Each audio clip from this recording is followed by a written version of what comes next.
it's Tamara. How are you? Let's talk about Joe Millionaire. Are you into this reality TV show? The first one was like the early 2000s, and I saw that one too back in the day. But this one is so much better. If you want to chat, stay tuned. There's two guys on this show. What a great twist. And I love this because the women have been guessing the whole time. Is Steven or Kurt the one with $10 million, or are they the one with more of a modest income? So it's thrown the women off, and I'm really glad because they really, of course, these guys are on here for love, and they should be thinking about if they have a genuine connection and do they see a future with these guys. It's been really fun to see the women struggle, but also after a while, you kind of have to put that on the back burner, the money piece, and focus on getting to know the guys. So this has been a ton of fun having two guys that get along so well. These are really genuine men. They're for the right reasons. They both want love. They both are blue collar guys that have really hardworking professions. Like they're getting their hands dirty every day. Neither one of them have mentioned being college educated, so I don't know that. I mean, there's a lot of missing pieces because this show only airs once a week and we're only getting like 40 minutes of footage. We're missing a ton of information about the men, but also about the women. So it's really tough to get attached to any of the pairings because you just don't really know what they're talking about, what they're sharing. You don't know a lot about any of these people, but what you can tell is these guys are really genuine. They really want to know if the women are interested in them or their money. And kind of now we're halfway through, you can really start to tell now who the men are attached to, and you really are starting to root for certain pairings, certain women. So I'm really excited for everybody to get to this point in the process. Let's talk about Steven. So he's the guy with the light brown hair, like kind of rosy cheeks, really down home, sweet looking guy. And he's so awesome and smiley and friendly and open and really open about stuff like that you really want to know. Really bizarre relationship with his mom that crosses a lot of boundaries and that the women recognize right away. Like, okay, this is really kind of scary.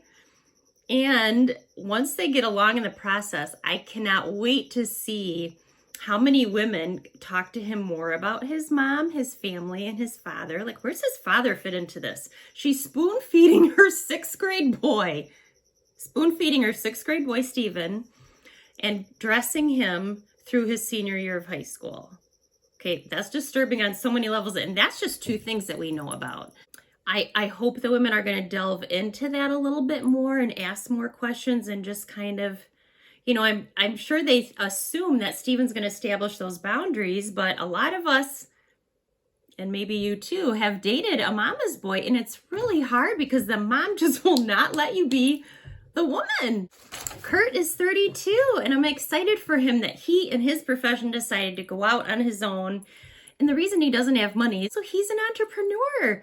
No entrepreneurs in the beginning have money, guys. So he easily could have a very good, substantial living. But I love it that when he finds his wife, assuming he finds his person through this process, that he won't have any money and he knows his person's in it for the right reasons.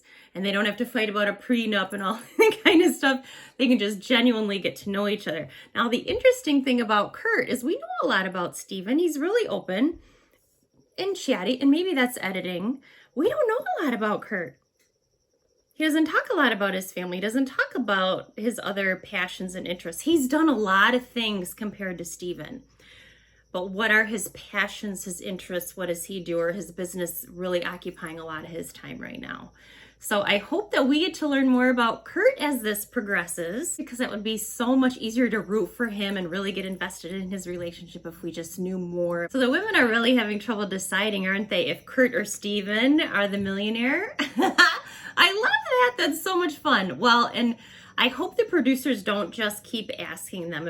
If they really want to have us clue into who's after the money, we have a lot of information already. Like Steven all of a sudden is crazy about Annie. Well, I'm glad he's really getting to know every woman. But she did say repeatedly in the beginning she was after money.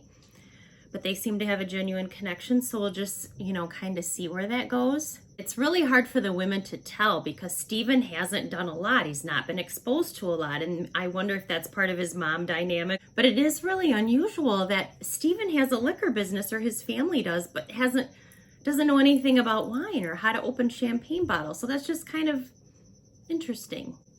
So just looking at their habits, their mannerisms, how they dress, the women are trying to put together all these clues and they just can't figure it out. And what I love is that over time, women are speculating less and less and less about the money and just how can I get time? How can I get to know him? What do I need to know? What should I ask? You know, how can we spend more time together and connect more, because you never know when somebody's going home. So the show started with 17 women. Now after the latest episode last night, there's 7 left. What I love about the women is that they were pretty honest about certain things that could have been deal breakers for the guys that they easily could have lied about if they just wanted more time on the show, more camera time, wanted to build up their social media presence, like when they want kids, if they want kids, if they want to live in the city, if they want to live in the country. I mean, the one woman that said that she's not a country girl and wants to live in the city and they would need to have 2 houses. Well, she doesn't know how heavily invested Steven is in multiple businesses in northern Missouri, and he really can't leave. I mean, they could have another house in a city, sure, but they wouldn't live there. You know, they'd visit or spend maybe a weekend, you know, a month in the city or something. But I love it that they said those things. I mean, these men really, with this really limited time, have to narrow down from 17 to 2 women, 1 each at the end. I think that's fantastic. I mean, when women are bold enough to just say what they want and describe their life plan, as someone that's dating and, you know, my friends that are dating and coaching people that are dating, that's just brilliant. I love it when people get to the point where they really feel secure in what they want and need. It's so cool. The women that have gone home pretty much have stepped forward and approached the men in the same way, and that's why they weren't home. It doesn't mean they're not good women, great people, ambitious women. They just led with their masculine energy, and that kind of ended it. So these men want, and most men do, they want a woman that's willing to come forward and present their feminine energy more than their masculine. So yes, strong, ambitious, intelligent, fun, you know, willing to get their hands dirty. They're looking for lots of different things, right? Who can't hang out with me at with my business associates, with my friends, on the farm, with my family, can possibly swing a hammer, is willing to live in the country if you're thinking about Steven. You know what I wish would have not been cut off in editing? There's so many points where I'm like, oh, why didn't they roll tape a little longer? Because you know it's you know the date finished on the roll, but I wanted to see the whole movie where women revealed whether or not they were really committed to money. It was part of their lifestyle. Andrea is the one that during movie night got the coin for being the most materialistic, and the women voted that for her. So that's really telling. But what disappointed me about that is she was like, I'm going to make my own money. I have my own business. I have my own car. She wasn't asking for somebody to come in and provide for her. Some of the other women that came out that night, like Annie and Suzette, were 2 other ones that were really vocal about wanting money. And then there's a whole bunch from the beginning that were focused on money too, that, you know, went home in the first 3 episodes. It was just too bad that they kind of attacked her for that, when I was really proud of her. Girl, if you want money and you want to make it, go after it. Go get and build your business. Like, that's super cool. She wasn't like, I need a man to take care of me and provide for me like Carolyn is, right? I need to, you know, look out for me and my child and elevate us, right? She's not being superficial. She's just being herself and saying, let's build something together. Let's make something amazing and magical. She works her butt off. Good for her. And Jeannie, who was like, I want to get married in 2 years. I mean, she has her own money. And then I think next week we're about to find out there's another girl that's a multimillionaire too, or she has family money. And so money's irrelevant for her too. And I think that's going to be amazing, really telling for the guys. Like, not that she wouldn't want more money. She could still be materialistic. And children that are raised in wealth just are different than women that have to get up at 5 in the morning and feed the animals and work, or, you know, they had to really get jobs at 14 to help provide for the family, or they had to be really creative at shopping at resale shops. I mean, there's a lot of people that really have had to just figure it out. And I think that Steven and Kurt would really appreciate that in a woman. But they also are smart enough to not discriminate against somebody that was born wealthy. You have to just get to know them, learn about their values, learn about their work ethic, learn about what they want out of life and how they want to structure your life together. One thing people never get into on reality shows is, what would our daily life look like? What are your hopes and dreams beyond house, kids, car?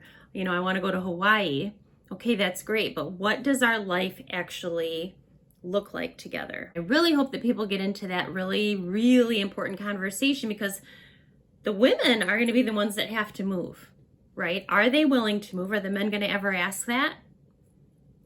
Why aren't they asking that now? Here's where I live. I have a business here. I literally can't leave. Can you move and come to me? Are you interested in potentially doing that? In Steven's case, are you willing to move to the middle of nowhere and work in a family business that is really, really, really closely knit?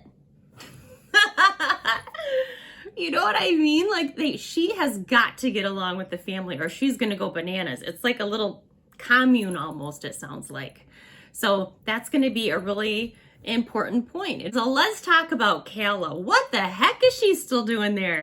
She says she has a problem with other people she's gotten that feedback. I'm mysterious. I'm hard to read. I'm really late to open up. Okay, so why are you still doing it? It's obviously a struggle for these guys and for all these people in your past. When are you planning on starting to work on that? I mean, being mysterious is really cute for someone that's playing around. But in this setting, these guys have X amount of time. I mean, if she doesn't change dramatically, she is going home. I mean, the other night when, she was out with Kurt and he was like, well, this is really awkward. Do I kiss her? Do we just sit here? Do we end the date? Like, that's not wife conversation. That's not wife material. That's not even, that's not even dating material. That's someone's not even fun to date when they're like that. So she's got to figure herself out. And what I'm hoping is she watches herself back on this show and that just kind of catapults her to opening up and just kind of being more real with people and secure and just being herself. I did see 2 flashes of humanity from Kayla, though, when somebody went home and she was joking around setting up Whitney's date. So I thought that was cute. I was like, oh my gosh, she's a human being. But the fact that these guys have kept her around just means nothing that they love the woman of mystery thing, but they just are really thinking, I can't send her home. I don't even know anything about her. I can't send her home. She won't open up. I need to give her another try. Well, yeah, they're out of time now, so she's got 1 week. Okay, Suzanne, is she the greatest or what? Suzanne is so much fun. Oh, I love her. So the only thing that held her back, because both guys really liked her, is just that she didn't come forward and connect and really try to get to know the guys in time. She just ran out of time. But like during that last conversation with Kurt on her final day, she made hardly any eye contact. He's like totally into her, staring at her, and she's like looking away, looking off in the distance. As a man, you're going to feel then like, oh, she's not interested in me. And now after all this many weeks, she doesn't want to get to know me. I can't tell which one of us she likes because she's not putting herself forward, reaching out, taking me, asking for time with me. Yeah, of course she went home, but everyone's going to miss her. She made really good friends with the girl. She's really vocal and expressive and cool and interesting and intriguing. And they both thought that. They were just like, why doesn't she want to be that way with me? And so she went home. Brianna, snap out of it. Oh my gosh, girl. You are in your own way. Steven is crazy about you. He's been crazy about you from the beginning. And actually, when I went back and rewatched the first couple episodes, Brianna came to life. She was herself. She was confident. She was like comfortable dancing on the bar, being in the bar, interacting with the men, the women, just right up Steven's alley. She's such a good match for Steven, but she's got 1 week left too. A man that's trying so hard and the woman chooses not to receive it comes across like, why don't you believe me? Why don't you trust me? And intellectually, he knows it's her own insecurity. But instead of focusing on getting to know each other and building their relationship, he's wasting time reassuring her. And she's like, well, I'm not listening anyway. I mean, subconsciously, she's just like really insecure. She is. But Brianna, you are like one of the best matches for Steven. So I really want her to snap out of it. She's so cool. But also, I want Brianna to go home if she doesn't snap out of it, because Steven's mom will eat her alive. Steven's got to have a strong woman. You know, when we're picking people, right, that you're led with your subconscious, 95% of our thoughts and our actions are done with our subconscious mind. So these men have been choosing with their subconscious, which is why he and Carolyn, you know, Kurt and Carolyn were like this right away. His subconscious mind was like, oh, she's mine. Well, now their conscious mind is starting to engage, and thank goodness, because that's when, again, all these women are fantastic except Carolyn that are left, right? So 6 amazing women to choose from, and their conscious mind is starting to engage. Can I see a life with her? What does our life mean? What could we create together? Will she move for me? They're going to have to start going there. And then what I'm hoping is, in the end, their conscious mind does the choosing, right? Steven will know the kind of woman he has to bring home. Kurt will know the kind of woman that he can build a successful life with. Will they make a wise final choice? Who knows? I mean, but they could always break up and then call one of the women they didn't choose back again, right? But that is the reason that Kurt and Carolyn are like this. They had that immediate bond. It's the longest and the strongest bond because of his subconscious mind. Now, his subconscious selection means Carolyn reminds him of his mom, his dad, an ex-girlfriend, childhood circumstances. And the reason so many people get divorced is because they're choosing their person based on their subconscious feelings and not what will actually work. So true love can be there, and then people get divorced because the things they loved most in the beginning that reminded them of someone familiar that they hate or love, right? You're equally attracted to things that you hate and love in the person you've met. Drive you crazy later. Love them in the beginning, hate them later, and then you get divorced. Well, the truth is those things were always there, right? Carolyn and Kurt, manipulative, cold. She is a gold digger, and the way she looks at the camera and the way she looks at the other women is so revolting and manipulative and disgusting and cocky. And he knows a lot of that, not all of it, because he doesn't see how she treats the other women and talks to the camera. But she is doing the exact same behaviors to him. Of course, you can't build a life with someone like that.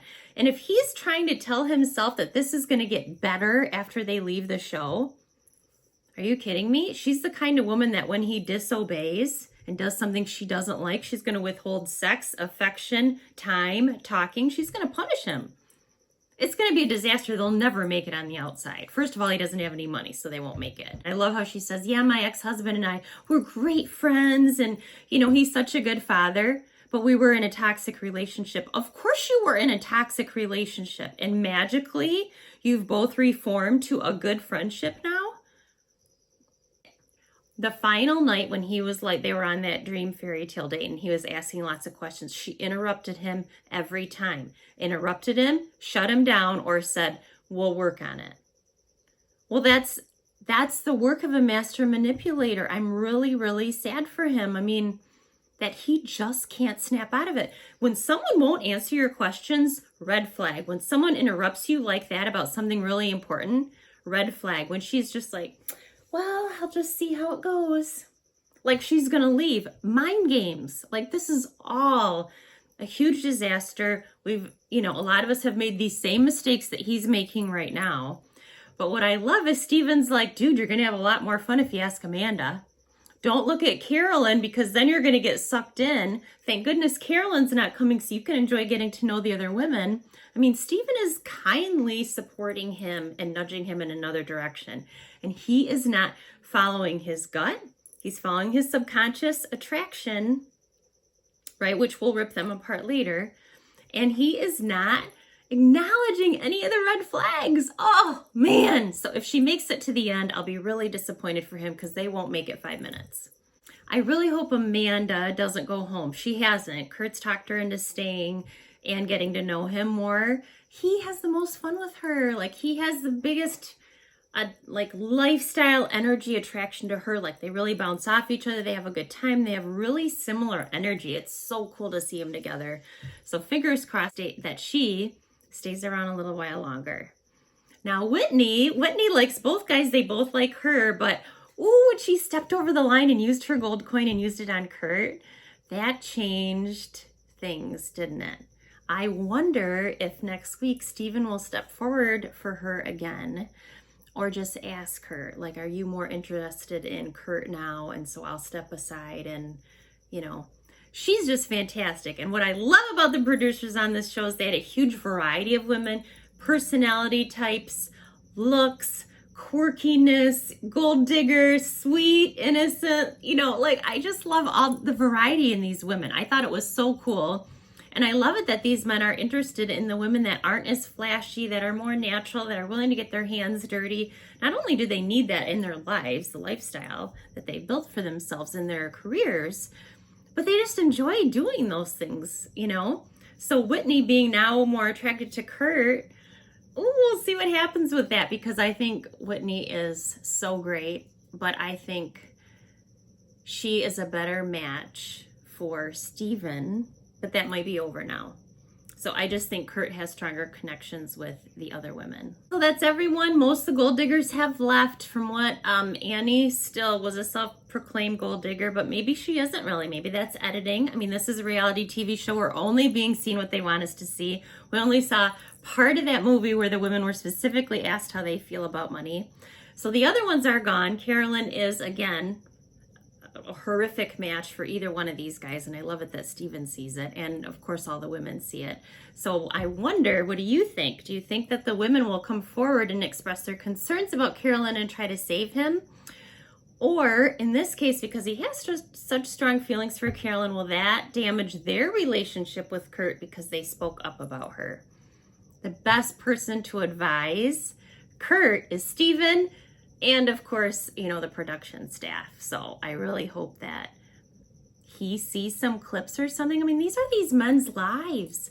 I mean, they are going to be with these people for a little bit. Whoever they select, they're going to be with them for a bit after the show, and they will go through a lot, and meeting of the families and all that. I cannot wait for next week to see how the meeting of the families go. So great people on the show. I love these guys. This is so fun to watch. And honestly, I hope next time they do this, if they have two great guys again, that they go 2 hours. Why are we only getting 40 minutes of this a week? There's so much more footage. I mean, this would be so much more fun if we saw more information. I mean, really, we don't see a lot of real conversations happening, do we? It'd be fun if there were more challenges, if we saw more of the interactions with the women, kind of maybe some more diary cam of how they're thinking and feeling with the process. Like, why didn't Suzanne open up more? We all want to know that. Is Annie really a gold digger? We want more information on that. What's Carolyn really thinking? I don't think she's thinking much at all. I think we already have that answer, right? She's thinking about the money, getting to the end, and winning. She sees this as a contest, and I'm gonna win, which is really sad because this is about love for the guy. We'll chat more later. This is really fun to watch and chat with you about. So we'll see what happens next week when the families arrive. Talk to you later. True-Connection.net.